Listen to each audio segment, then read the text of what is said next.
everybody. Welcome back to the Sad Dad Games podcast. My name is Eric. I'm Shan. And I'm Emerlie. And you are listening to another episode of Eric's Indie Corner, where every week I pick an indie game that I love and want to recommend to all of you. The indie game that we're talking about this week is Tinykin. Super excited about this one. Very fun game. Tinykin is a 3D platformer collectathon. I can say collectathon. A 3D platformer collectathon. Developed by Splash Team. It released originally on August 30th of 2022. Other notable games from this studio, they released another game called Splasher, which is like a 2D. It reminded me kind of, I haven't played it, but the trailer reminded me sort of Splatoon. Splashing paint around and marking things up. So maybe there will be an indie episode on that one in the future. Looked interesting. I might give it a try. But today, talking about Tinykin. So as an opening question, raise of hands, who has played Pikmin? Yeah, that was my immediate thought as soon as I watched this trailer. Yeah, it even has a similar like sounding, like Pikmin, Tinykin. It evokes a very similar kind of a vibe. So if you weren't sure what Tinykin is, just think of, general vibes of Pikmin, but as a 3D platformer rather than like a strategy game.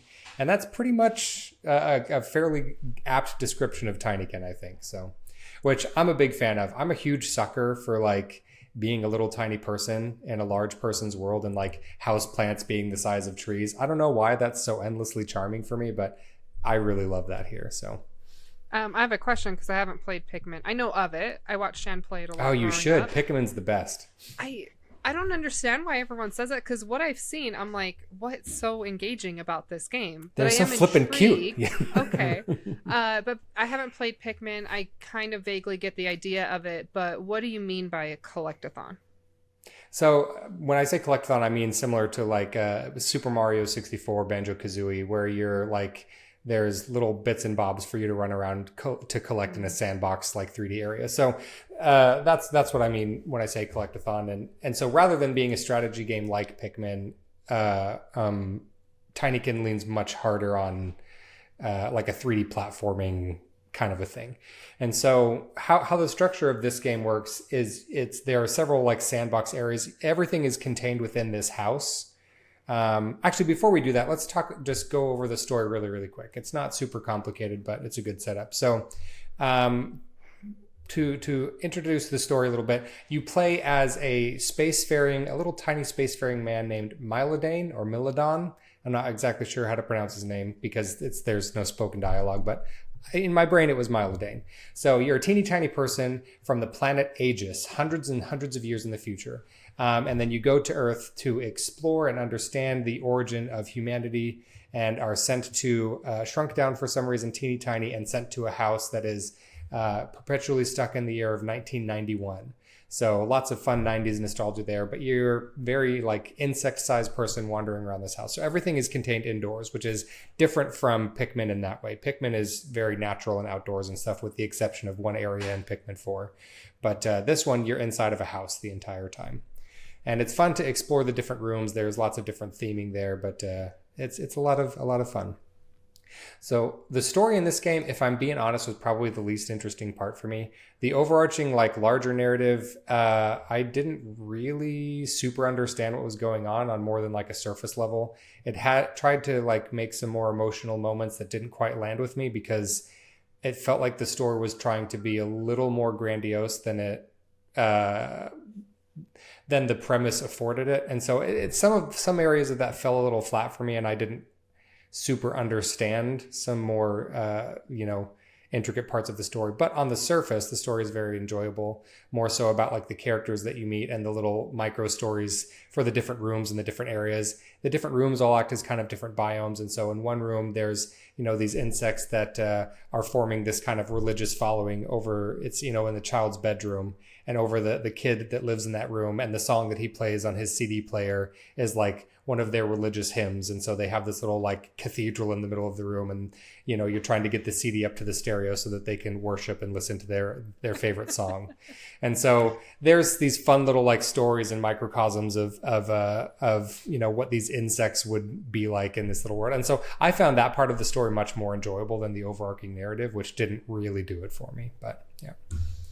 it serves a well enough framework to get you exploring these rooms and all of that stuff. So, like, for example, it doesn't do a great job of explaining why you're teeny tiny instead of just being normal sized. I thought that I was a person, but then, like, I thought that Mylodane was a human looking for other humans on, like, their planet of origin, Earth. But then you get there and you're tiny, or the world is huge. And so there were parts of it that I didn't really understand and I didn't feel like were explained super well. But it's a fun premise to, you know, be tiny and wander around and meet little cute bugs who are on little cute adventures.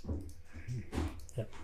So as far as like the gameplay wise, each area is contained to, there's different rooms. There's like a bedroom and a bathroom, and you know, there's one that's kind of like a sort of a greenhouse area, but they all have very different kind of biomes and vibes and different missions to do within them. So you're collecting things, but you're also, there are quests within the area to kind of advance and get through the area, which it has a little bit more structure than some things like Super Mario 64, which is like get the stars, you know. This one has, there's things to collect, but it's also like there's a multi-step path to like solve the story bit in this area to get the big collectible from each area that you're using to build a spaceship. So I thought that framework was fun, and it gave a lot of incentive to go wandering around and looking for like little collectibles and other, you know, things, because it was fun to explore. You know, sometimes you get all the collectibles because you want to unlock things, and sometimes you do it just because it's the fun worlds to explore and it's fun to do those things. And I felt that was really the case for me in Tinykin, is I was exploring just because I was having a good time doing it. So big fan of that. So now to explain kind of how the game works is you find all of these different kinds of Tinykin. One of the main collectibles that you get is around the levels, rather than like in Pikmin where you find and harvest Pikmin and you can plant them in the ground and you find their pods and you can grow more Pikmin. That's a very strategy focused kind of a gameplay loop. In Tinykin, there are little eggs placed everywhere, and you bump into an egg and out pops a Tinykin. And the color of the egg determines the kind of Tinykin that pops out. So different colored Tinykins have different abilities. Pink Tinykins are strong and can carry things and lift things for you. You know, red Tinykins are like bombs. You throw them and they explode, and you use them to open up new pathways. Green Tinykins can link arms and, you know, form electrical currents and connect electricity from one point to another for puzzle solving. It's all very nonsensical, but the Tinykin all serve their purpose. All of this is such novel concepts. I don't know where they drew the inspiration from. Right? It's connecting electricity, picking things up. Who even knew? It's like, so there's a few that are like copy paste basically from like Pikmin functionality. Like, you know, I think it's the yellow Pikmin that can conduct electricity, and the red Pikmin carry things. But they do have a couple of concepts that work specifically for like the 3D platformers. So like you get green Pikmin that stack on top of each other, and you can climb up it like a ladder. And so to reach like higher things. So, you know, a lot of them are very Pikmin-esque, and then some of them are, you know, they do have a few functionalities that are fairly unique to this Tinykin that I feel like do a good job of feeding into the more platforming nature of this game. Not exactly the same as Pikmin, but, you know, kind of the same as Pikmin. That's basically a shot-for-shot remake. Basically a shot-for-shot remake. So, Shan, how many of the Pikmin games have you played? Have you played all 4 of them, or? I have played 1 hour of Hey Pikmin. I gave up on that one. Oh, yeah. I haven't actually. Not same. All the same thing. But I've played all 4 of the other Pikmin, and they're all, you know, iteratively better than the last.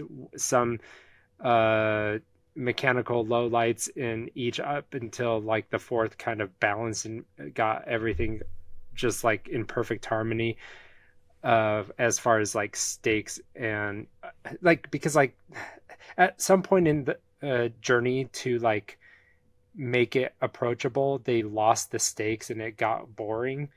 But and they also lost like some of the puzzle aspects of the bosses, and so it became too sanitized.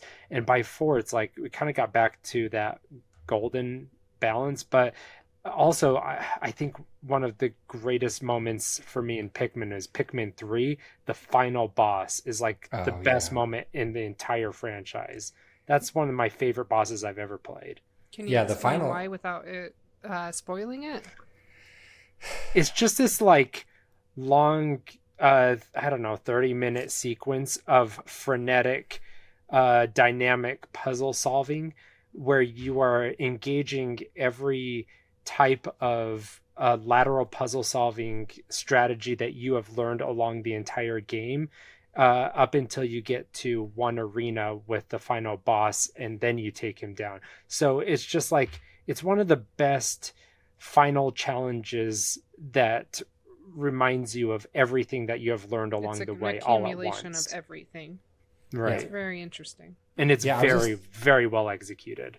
And it's so I was going to say exactly what Shan was saying. I love when I feel like the sign of a really good boss battle is when it tests the skills that you've learned either in that area or the whatever. And if it's for the whole game, then a really good final boss tests the things that you've learned throughout the course of the entire game.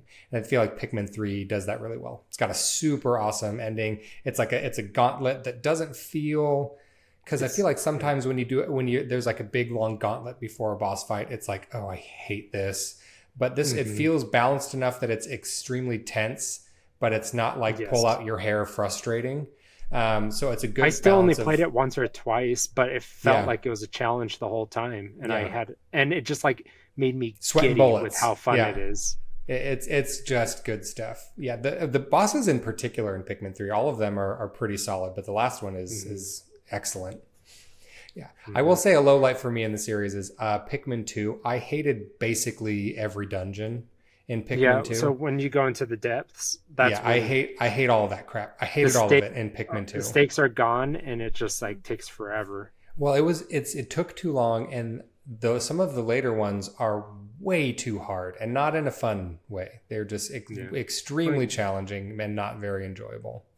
Some of them are fun. The stakes of like you could lose your Pikmin by the end, but like the time-based stuff, like they kind of figured out how to balance that later on. But yeah, Pikmin 2 lost so much of the first one's charm, and it got too long and monotonous. I feel like Pikmin, well, that's one that I'm never going to revisit. I'll replay Pikmin 1, 3, and 4, like just when I want to pick up something and have fun. But like Pikmin 2 is one that I played it once, and it's like, if I ever were to pick it up again, I'd just immediately start having nightmares about the underground areas and be like, no, never mind. Yeah. I'm good. And this is too much of a tangent, but like Shigeru Miyamoto, san, I guess, if you want to be proper, you credit him with like Donkey Kong and Mario and Zelda, just all of the greats. You also have to understand he created Pikmin 2, and he's obsessed with it. He loves Pikmin. Which is weird because for someone who's obsessed with Pikmin, it sure did take them a long time to make Pikmin 4. Like, I remember that there was a quote in like it was like 2015 or something like that, where they were like, yeah, Pikmin 4 is basically done. No, it wasn't. It couldn't have been 2015 but it was like 8 years or something before Pikmin 4 actually released. They were like, yeah, Pikmin 4 is basically done. And so for years, everyone was like, but so now it's going to release now, and then all of a sudden one day it was like, all right, here's the first trailer, and it comes out in 2 months, and it was just like I think he was obsessed with its perfection or something like that. It must have been, because it took them a minute, in classic Nintendo style, maybe they had it finished for like years and they were just waiting for a good release window, because they do that stuff sometimes too. Yeah. Really? They'll sit on finished games for years sometimes and just wait for a good time to release them. And like maybe he needed to nail the release date so that it wouldn't be undercut by anything else. Yeah. Well, and the fourth one sold better than any of the other ones in the series by a wide margin. I don't know the numbers, but I'm pretty sure it sold a lot better than any other Pikmin game. So that's good. And Miyamoto, he conceptualized the idea by seeing ants in his backyard and adoring the way that they worked together to move objects around, and just the way his mind works. It's so simple yet brilliant. It's so simple. So yeah. So I love that about Pikmin, and I feel like you get a lot of that flavor. It's not quite the same flavor in Tinykin, where it's not so much about like a horde of little ants like going off and doing different tasks, as it is about like, you are this little spaceman, you are the leader, and this whole herd of like Tinykin follow you around, and then you can utilize them as tools while you're running around platforming. So the vibes of the gameplay are quite different. Is it like Lemmings? No. No, Okay. because I mean, That's a throwback. I wouldn't say quite like Lemmings. I also am not extremely familiar with Lemmings, but it's based Can you on my send them off understanding. to commit suicide? Yeah, so I feel like that's more of a Pikmin thing where you can kind of send them off to do their Okay. thing. In this one, the Tinykin, you can't really send them off to do their own task unless you have them like pick up an item and then they'll hold on like to carry somewhere and then they'll carry that item to the place. But besides that, they kind of just follow you around and you can use them as you need them. So it is a little different from Pikmin in that way. There's less strategy and it's more about using them as tools as you platform to solve puzzles and to reach different areas and do different things. So, so it was different enough from Pikmin that I felt like it gave me the fun vibes of like being a little space, like a tiny spaceman the size of a bug, and having a little horde of like these alien helpers, but also having the gameplay be quite different from Pikmin. So on the surface seems very similar. Also a spaceman. Yeah, he is. He's a cute little spaceman with I have a Olimar. He's on there somewhere. Captain Olimar. He's one of my favorite amiibos. It's like he's a very simple amiibo, but I just think he's so dang cute. So There's something like so Japanese about him, you know? yeah, his little like cute eyes and his big old nose, and they're like on Pikmin, all of the characters' mouths, they're always like, oh, they always look a little surprised. They're just so cute. I mean, it's I freaking obviously love the him. eyes, but he's also got just like this like A little little tuft of hair and Simple the big red and nose. Yeah. simple He's happiness just about cute. him, you know? Yeah, just cute. And all the Pikmin, there's in other games, you really only play as Olimar in the first one and half of the second one, and the other. So all of the Pikmin protagonists, they all have that kind of cute little, like, cutesy Japanese character design vibe about them that it's endlessly charming. Somewhere between anime, chibi, and Japanese. Like it's a little bit of, Yeah. So Tinykin's design philosophies, like in character designs, leans a lot more like Saturday morning cartoon vibes than it does. So it's stylistically quite different from Pikmin in that way as well, which I really like. It's the design and animation in Tinykin is really, really beautiful. They do this thing where they have these big 3D, designed worlds. They use pretty simple geometry, lots of flat textures to give kind of a bright, vibrant environment. But all of the characters are like two-dimensional cutouts of sprites. And so it has this kind of like cutesy, charming vibe that almost reminded me of Paper Mario, but Paper Mario leans really hard into the like, we are paper cutouts. And in Tinykin, it doesn't lean quite as hard into that. And so rather than feel like the characters feeling like they're made out of paper, it just seems more like a stylistic design choice where the characters have this flat illustrative look and then the worlds are 3D. And so I found that very charming. Wire adjacent? Yeah, I would say it does kind of have vibes like that where Plucky Squire's art style when you're in like the 3D world does lean a little more photorealistic. And Tinykin does have a little more of a stylistic kind of like bright colors, flat textures sort of a vibe. But yeah, it does kind of have that where the characters are hand drawn and the environments are 3D. So that's a good comparison. Yeah. Another miniature world trope used in I love miniature worlds. I don't know why. It's so charming to just be like, you know what this Tinykin kind of like reminded me of a little bit more so than Pikmin is Toy Story. Since you're inside of a house the whole time, everything had kind of a Toy Story vibe where you were like this little tiny guy wandering around this big house. And so it had kind of sort of those vibes to it, which I like I said, I don't know what it is about being like a little tiny person in a big world that I just think it's so fun and charming, and I'll probably never get tired of it. Yeah. I need to play It Takes Two. My wife and I played Split Fiction, and it was phenomenal. Yeah, I've heard It Takes Two is good. And I need to go back. Yeah. It definitely got my wife and I, communicating again, and because they weren't before, been sleeping in separate beds, no eye contact. Yeah, exactly. And so you can throw away your therapist subscription. Yeah, video games saved Shan's failing marriage. So yeah, I'm just kidding.